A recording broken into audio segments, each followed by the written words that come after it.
Assalamualaikum warahmatullahi wabarakatuh. Sobat A sekalian, kembali kita berjumpa di Aadin Official.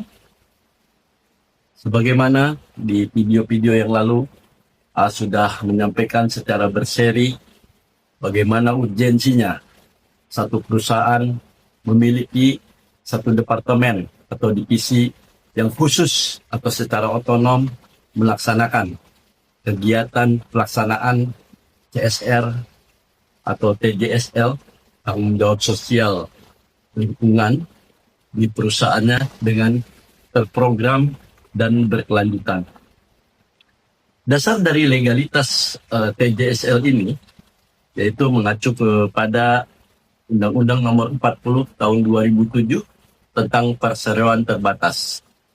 Sobat sekalian, dari rangkaian pembahasan yang sudah sampaikan di video yang lalu, pada saat ini, di kesempatan ini, akan menyampaikan bagaimana sanksinya sebuah perusahaan atau satu perusahaan yang tidak melaksanakan kegiatan CSR ini dengan benar. Tentunya, di dalam satu aturan, adanya undang-undang, di baliknya tentu ada sanksi yang diberikan sebagaimana pada umumnya sebuah peraturan itu apabila kita tidak bisa melaksanakannya ataupun ingkar melaksanakannya, tentunya ada sanksi yang menyertainya. Sanksi-sanksi yang dapat dikenakan kepada perusahaan yang tidak melaksanakan kewajibannya CSR atau pelaksanaan dari TJSL ini bisa berupa sanksi administrasi. Sanksi administrasi biasanya ada yang berupa surat peringatan tertulis resmi dari pemerintah atau lembaga-lembaga terkait. Ada juga sanksi denda, yaitu sejumlah uang dari pemerintah atau lembaga-lembaga terkait. Ada juga sanksi denda, yaitu sejumlah uang yang harus dibayarkan sesuai dengan tingkat dari kesalahan yang dilakukan oleh perusahaan tersebut. Berikutnya ada juga sanksi penghentian operasional. Sanksi penghentian operasional ini bisa secara sementara ataupun secara permanen. Dan yang lebih tinggi lagi, sanksi biasanya adalah pencabutan dari izin operasional usaha atau izin usahanya. Sanksi pidana biasanya berupa sanksi pidana kurungan. Tentunya apabila ini terjadi, itu diarahkan kepada individu yang memang benar-benar bertanggung jawab atas satu kebijakan yang seharusnya dilakukan terkait pelaksanaan dari TJSL ataupun CSR ini. Bahkan di dalam sanksi pidana dapat ditambahkan berupa penghentian sementara atau secara permanen juga terkait kegiatan operasional. Berikutnya dapat disanksi lebih tinggi sama dengan administrasi tadi, bisa berupa penghentian dari izin usaha dan pencabutannya. Sobat sekalian, kita ikuti video berikut ini.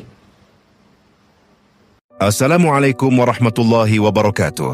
Hai Sobat A, hari ini kita akan membahas apa saja sanksi bagi perusahaan yang tidak menjalankan CSR.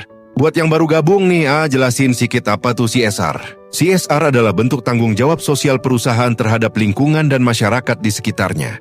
Dalam Undang-Undang Nomor 40 Tahun 2007 tentang perseroan terbatas, disebutkan bahwa setiap perusahaan yang menjalankan usahanya di bidang dan atau berkaitan dengan sumber daya alam wajib melaksanakan tanggung jawab sosial dan lingkungan. Itu artinya CSR bukan hanya sekadar pilihan moral, tapi sudah menjadi kewajiban bagi sebuah perusahaan secara hukum. Di balik kemegahan gedung-gedung perusahaan dan gemerlap dunia bisnis, ada tanggung jawab sosial yang seringkali terlupakan, Corporate Social Responsibility atau CSR. Kita perlu tahu CSR bukan hanya tentang memberi bantuan, tapi juga tentang respon sosial perusahaan terhadap lingkungan, masyarakat, dan pembangunan berkelanjutan. Tapi sering muncul pertanyaan, apa yang terjadi kalau perusahaan tidak menjalankan CSR? Apakah akan ada sanksi hukum? Oke Sobat AA, mari kita bahas secara tuntas tentang sanksi hukumnya. Sobat A, berikut adalah konsekuensi dan sanksi yang bisa diterima pihak perusahaan. Sanksi administratif. Pemerintah daerah atau kementerian terkait dapat memberikan sanksi peringatan tertulis, pembatasan kegiatan usaha, bahkan bisa memberikan sanksi untuk pencabutan izin usaha bagi perusahaan yang terbukti tidak melaksanakan CSR. Sanksi reputasi dan sosial. Perusahaan yang tidak peduli terhadap masyarakat dan lingkungan akan kehilangan kepercayaan publik. Reputasi hancur. Konsumen bisa beralih ke kompetitor, serta citra perusahaan di publik akan menurun secara drastis. Sanksi hukum tidak langsung. Dalam beberapa kasus, perusahaan yang mengabaikan CSR dapat digugat oleh masyarakat karena melanggar prinsip tanggung jawab lingkungan dan menyebabkan kerusakan sosial serta ekonomi. Hambatan investasi dan kerjasama. Banyak investor, terutama asing, kini menolak bekerja sama dengan perusahaan yang tidak memiliki program CSR aktif. Sobat A, semua perlu kita ketahui di dunia bisnis modern. Investor menilai CSR sebagai tolok ukur etika dalam menunjang keberlanjutan bisnis. Jadi bagi setiap perusahaan, ingatlah, mengabaikan CSR bukan hanya melanggar hukum dan bisa dapat sanksi, tapi juga mengkhianati tanggung jawab moral kepada bumi dan manusia.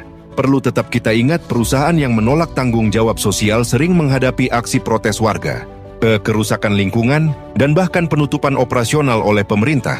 Jadi buat Sobat A, semua aturan ini menegaskan bahwa CSR adalah kewajiban hukum. Ingatlah kalau CSR bukan sekadar formalitas perusahaan. Demikian Sobat A sekalian. Terima kasih atas perhatian. Mudah-mudahan bermanfaat. Sampai jumpa di video-video A berikutnya. Salam sehat selalu. Wassalam.